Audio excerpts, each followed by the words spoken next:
One of the hardest things about growth is feeling guilty for wanting more while people you love are depending on you. That guilt can get loud. And if you're a parent, a spouse, a provider, or somebody trying to build something bigger without failing the people at home, this is for you. Because this kind of guilt, it's different. It's not greed. It's not ego. It's not wanting more stuff, but it's the guilt of feeling called to more while already loving the life and people you have. That's the part that can mess with your head, because then the questions start. Why am I still restless if I already have so much to be grateful for? Does that resonate? Why do I still feel pulled toward more? If I chase this, am I taking something away from the people I love? If I need time, focus, and energy to build this, am I being selfish? If I want a different future, does that mean I do not appreciate my present? All those questions are real. And I know because I felt it. I love my family deeply. I love being a dad. I love being a husband. I love the life we have built. I love the little moments that do not look big from the outside, but feel huge when you are inside them.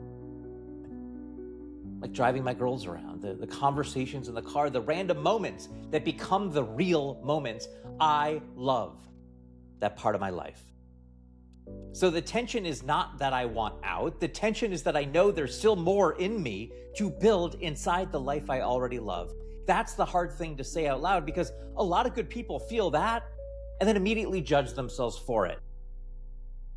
They think, maybe I should just be happy with this. Maybe wanting more means I'm ungrateful. Maybe this dream is costing too much. And maybe the calling is selfish. Maybe if I really love my family, I would stop wanting more. I do not believe that. I think a lot of people are not struggling because they want more money. They're struggling because they want more alignment, more truth, more freedom, more of the life they know they were actually made for.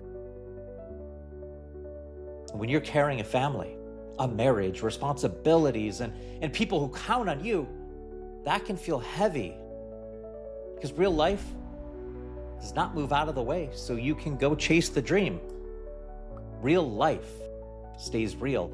Your spouse still needs you. Your kids still need you. Your bills still show up.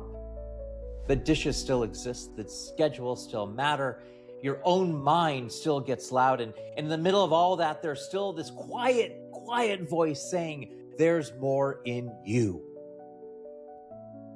That voice can feel inspiring one day and brutal the next.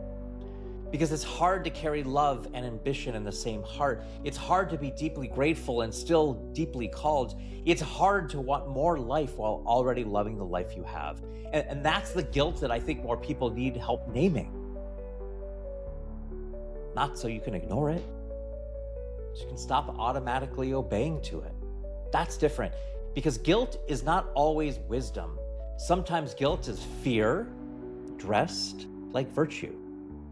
Sometimes guilt is just what happens when a good person tries to grow without wanting to hurt anybody. And sometimes guilt is what shows up when you're trying to become more fully yourself without abandoning the people you love. That's noble tension.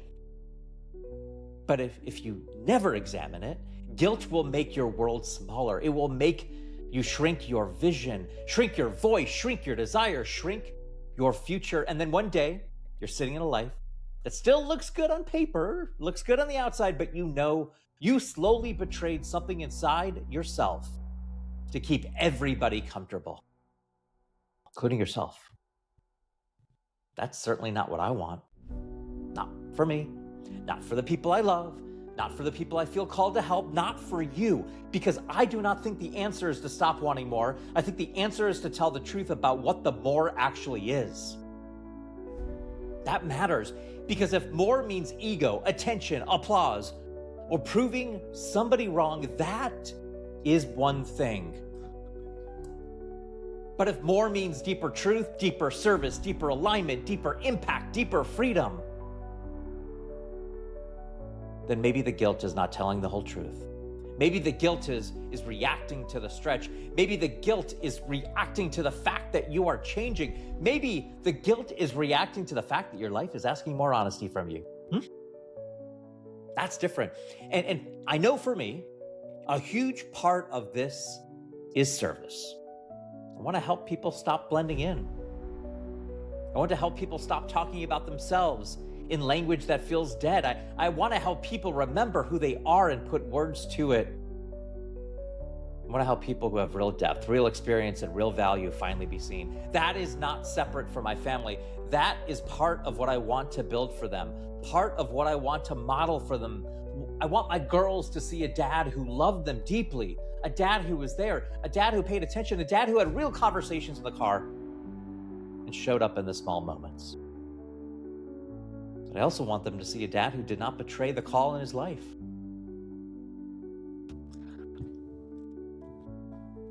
That matters to me. Because one day I don't want them to inherit a safer, a smaller, quieter version of me just because I was too afraid to wrestle honesty with guilt. I want them to inherit truth, courage, love, integrity. I want them to see that it is possible to love your people deeply and still build something meaningful. Not perfectly, but honestly. That's the word right there, right there. Honestly. I do not think most people need permission to blow up their lives. I think they need permission to tell the truth inside them. The truth that says, I love what I have, and I still feel called to more. I love my family, and I still know there's something in me I'm supposed to build. I am grateful, yet I'm also restless. I'm present, and I'm still becoming. Those things can all be true at once. That does not make you selfish. That makes you human. That makes you awake. That makes you somebody who is trying to hold a real life and a real calling in the same hand. That is not easy. But it's sacred work. So if you're in the season right now, if you're trying to build something bigger without feeling like you're failing your family, if you are carrying guilt because you know you are made for more, if you're trying to be present and purposeful at the same time, I want to tell you this. Wanting more does not mean you love your life less. Wanting more alignment does not mean you are ungrateful. And wanting to become more fully yourself does not mean you're abandoning the people you love. Sometimes it means you're finally telling the truth. And if you're trying to put words to that truth, to what is inside you, to what makes you different, to why this next chapter matters so much, that's exactly why I built findyouronly.app. That's findyouronly.app. It's 8 questions in under 8 minutes. It's all free. This is not for the fake version, certainly not for the polished version, but it's for the real one, the one trying to hold love, responsibility, and calling in the same heart. Findyouronly.app. 8 questions in under 8 minutes. It's free. It's going to help you put words to what is inside you so you can stop feeling split between the life you love and the life you know you are called to build. It helps you name what makes you different so you can stop sounding vague, stop shrinking, and start moving with more clarity. If this hit home, tell me in the comments. Have you ever felt guilty for wanting more while people you love were depending on you?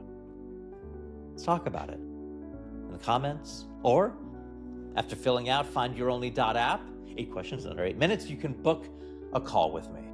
findyouronly.app/audit.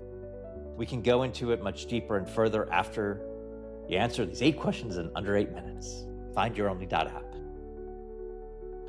Be the only. Be the $2 bill.